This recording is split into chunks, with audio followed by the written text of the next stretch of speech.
Сәлем достар, микрофонда мен Ильяс Байсейіт, бұл информатикаға канал. Бүгінгі біздің қарастыратын тақырыбымыз кірістірілген функциялар, соның ішіндегі қаржылық функциялар. Сразу айтайын, қаржылық функцияларды мен айтпайтын боламын. Тиісінше лучше мен басқа нәрсе айтайын. Яғни осының ішінде цена, скидка, доход, эффект дегендер берілген, бірақ та бұлардың ішіндегі қыр-сырын бухгалтериядағы істейтін адамдар білмесе, бұларға арналған мысалдарды кітаптан мен көрген жоқпын. Енді басқа функциялар бізде инженерлік функциялар бар. Келесі аналитикалық қасиеттер мен мәнін тексеру и сәйкестік.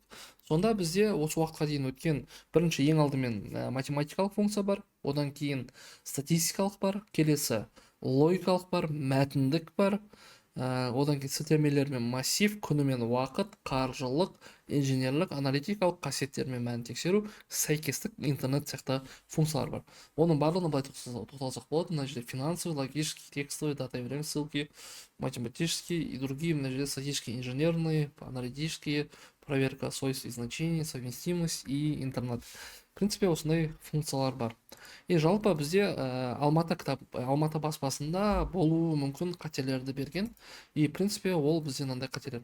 Ең бірінші қате ол del мындай қате болатын болса, нөлге бөлу берілген. Бұл қате 6-ны 0-ге бөлгендегі қатетін шығады. Келесі қате аргумент, қате оператор бұл жерде или енгізілмеген, яғни сондай нәрселер болуы мүмкін.